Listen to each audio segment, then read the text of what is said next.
मुस्तफ़ा सल्लल्लाहु ताला अलैहि वसल्लम का उस वक्त का वाक़या बताने वाले हैं जब आप अपनी माँ हज़रत आमिना के पेट में थे। इस वीडियो में हम आपको पूरे 9 महीनों की दास्तान बताने वाले हैं। इसीलिए आज का ये वीडियो आप लोगों के लिए बहुत ही ख़ास है। आप इसको आखिर तक ज़रूर देखें। और अगर आपको प्यारे नबी हज़रत मोहम्मद मुस्तफ़ा सल्लल्लाहु अलैहि वसल्लम से सच्ची मोहब्बत, वाक़या उस वक्त का है जब हज़रत मोहम्मद सल्लल्लाहु अलैहि वसल्लम अपनी माँ हज़रत बीबी आमिना के पेट में थे। हज़रत बीबी आमिना फरमाती है कि मेरा पहला महीना चल रहा था कि एक दिन सुबह का सुहाना वक्त था। मेरे घर के सारे दरवाजे बंद थे। मेरी आंखें खुली हुई थी कि अचानक से मैंने देखा कि मेरे घर में एक नूरानी शख्स दाखिल हुआ और मेरे सामने आ गया। ये देखकर मैं बहुत घबरा गई और मैंने घबरा कर पूछा कि आप कौन हो, यहाँ पर क्यों आए हो? तो आने वाले उस शख्स ने फरमाया, ऐ आमीना, अल्लाह ने मुझे आपको खुशखबरी देने के लिए भेजा है। आपको मुबारक हो, आपके पेट में जो बच्चा पल रहा है वो अगलों का भी सरदार होगा और पिछलों का भी सरदार होगा। तो ये सुनकर बीबी आमिना ने पूछा, लेकिन आप हो कौन? तो आने वाले ने फरमाया कि मेरा नाम हज़रत आदम है। अल्लाह ने मुझसे कहा कि जाकर ये खुशखबरी आमिना को दे दो, मैं हमेशा के लिए तुमसे राज़ी हो जाऊंगा। प्यारे दोस्तों, हज़रत बीबी आमिना फरमाती है कि उसके बाद मेरा दूसरा महीना शुरू हुआ। वही सुबह का सुहाना वक्त था। घर के सारे दरवाजे बंद थे कि अचानक से एक और नूरानी चेहरा मेरे सामने आ गया। पहले वाला नूरानी चेहरा अलग चमक रहा था जो हज़रत आदम अलैहिस्सलाम का था, तो अब वाला चेहरा उससे ज़्यादा चमक रहा था। मैंने घबराकर पूछा कि आप कौन हो? तो आने वाले नूरानी शख्स ने फरमाया, ऐ आमीना, खुश हो जाओ, तुम्हारे पेट में जो बच्चा पल रहा है अल्लाह उसको पूरी दुनिया के लिए रहमत बनाने वाला है। तो बीबी आमिना ने पूछा, लेकिन आप कौन हो? तो आने वाले ने फरमाया कि मेरा नाम हज़रत नूह अलैहिस्सलाम है। अल्लाह ने मुझसे कहा है कि ऐ नूह, जाकर आमिना को यह खुशखबरी दे दो, हम जन्नत में तुम्हारे लिए रास्ता बनाते रहेंगे। प्यारे दोस्तों, हज़रत आमिना फरमाती है कि उसके बाद मेरा तीसरा महीना शुरू हुआ। वही मंजर था, सुबह का सुहाना वक्त था। घर के सारे दरवाजे बंद थे कि अचानक से एक और नूरानी चेहरा मेरे सामने आ गया। इस बार मैंने बगैर घबराए हुए कहा कि कहो, क्या बशारत देने आए हो? तो आने वाले नूरानी इंसान ने फरमाया कि ऐ आमिना, तुम्हारे पेट में जो बच्चा पल रहा है उसका मुकाम बहुत ज़्यादा ऊंचा होगा कि क़यामत के दिन वो जिसकी तरफ इशारा करते जाएंगे अल्लाह उनके गुनाहों को माफ़ करते जाएंगे। तो बीबी आमिना ने पूछा, लेकिन आप कौन हो? तो आने वाली ने फरमाया कि मेरा नाम हज़रत शीस अलैहिस्सलाम है। प्यारे दोस्तों, हज़रत आमिना फरमाती है उसके बाद मेरा चौथा महीना शुरू हुआ।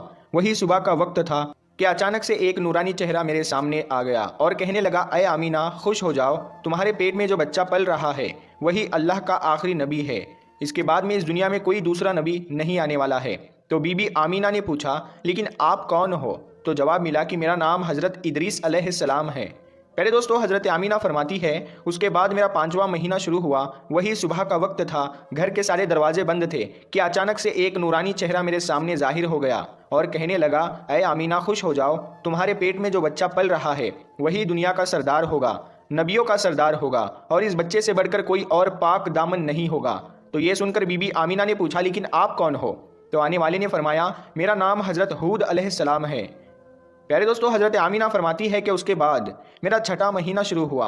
वही सुबह का वक्त था। घर के सारे दरवाजे बंद थे कि अचानक से एक नूरानी शक्ल मेरे सामने आ गई और मुझसे कहने लगी, ऐ आमिना, खुश हो जाओ, अल्लाह ने तुम्हारे पेट में जो बच्चा रखा हुआ है वो अल्लाह का महबूब भी बनेगा और अल्लाह का दोस्त भी बनेगा। तो ये सुनकर बीबी आमिना ने पूछा, लेकिन आप कौन हो? तो आने वाले ने फरमाया, मेरा नाम हज़रत इब्राहीम अलैहिस्सलाम है, मैं खलीलुल्लाह हूँ, लेकिन ये बच्चा मेरे से भी बड़ा खलीलुल्लाह होगा। प्यारे दोस्तों, हज़रत आमिना फरमाती है कि उसके बाद मेरा सातवां महीना शुरू हुआ। वही सुबह का सुनहरा वक्त था कि अचानक से एक नूरानी चेहरा मेरे सामने जाहिर हो गया और कहने लगा, ऐ आमिना, खुश हो जाओ, तुम्हारे पेट में जो बच्चा है वो खलीलुल्लाह होगा, वो अल्लाह से सीधा कलाम करेगा। अल्लाह से बातें तो हज़रत मूसा ने भी की थी, लेकिन हज़रत मूसा और अल्लाह के बीच में 70,000 पर्दे थे, लेकिन तुम्हारा ये बच्चा जब अल्लाह से बात करेगा तो कोई भी पर्दा नहीं होगा। तो ये सुनकर बीबी आमिना ने पूछा, लेकिन आप कौन हो? तो आने वाले ने फरमाया कि मेरा नाम हज़रत इस्माइल है। दोस्तों, हज़रत आमिना फरमाती है कि उसके बाद मेरा 8वां महीना शुरू हुआ। वही सुबह का वक्त था।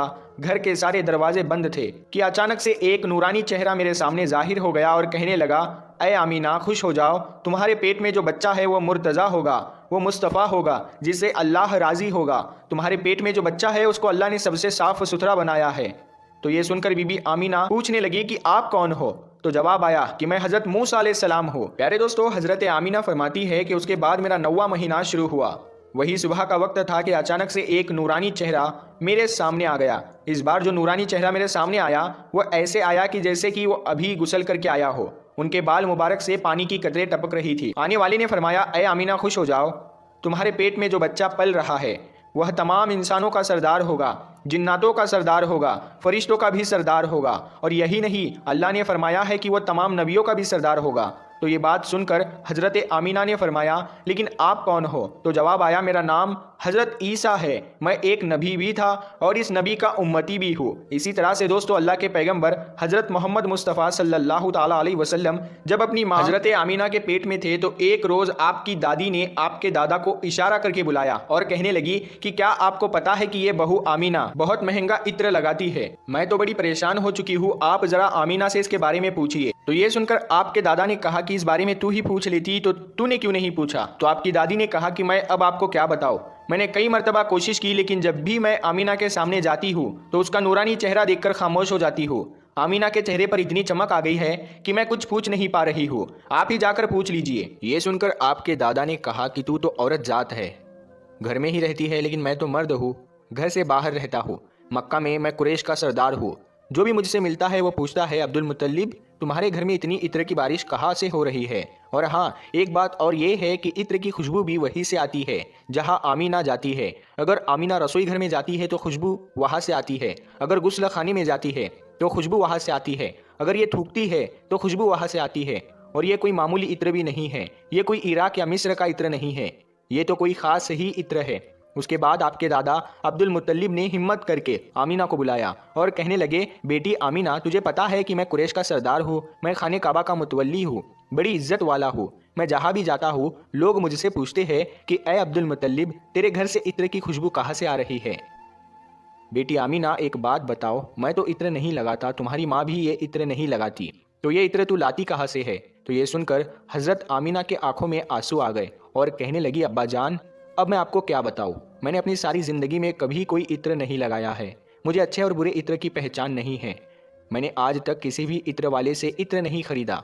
लेकिन अब्बा जान, मैं आपको एक बात बताऊं। उसके बाद हज़रत आमीना ने अपने पेट पर हाथ रखते हुए कहा, अब्बा जान, ये सब इस आने वाले मेहमान की बरकत है, आपने तो ये सिर्फ खुशबू महसूस की है, अगर मैं आपको कुछ और बताऊं तो आप मुझे दीवानी कहोगे। ये सूरज कई मरतबा मुझको सलाम करता है, ये चांद कई मरतबा मुझको सलाम करता है, और यही नहीं, जब मैं सो जाती हूँ तो ऐसी ऐसी औरतें जिनको ना कभी आपने देखा है और ना कभी मैंने देखा है, ऐसी ऐसी औरतें सामने खड़ी होकर मुझे हवा करती है। सुभान अल्लाह। प्यारे दोस्तों, अगर आपको ये वीडियो पसंद आई